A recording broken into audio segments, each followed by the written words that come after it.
Greetings everyone, in today's video I will show you how to create your own Kahoot game on phone. Before you get started, please subscribe our YouTube channel.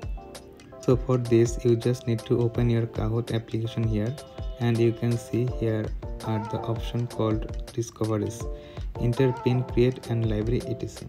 So for creating a game you just have to click on the third option called create, and you can see there is an option called tap to code.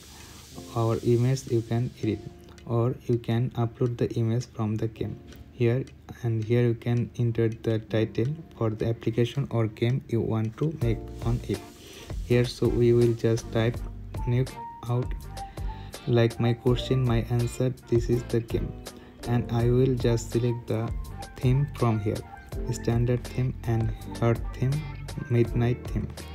There are many themes here you can edit on there, so videos so visible to everyone. And now you just have to add a question like quiz, true or false, puzzle type answer and many other game formats. So this is the way how you can create your own Kahoot game on phone. This is the video for today. Thanks for watching this.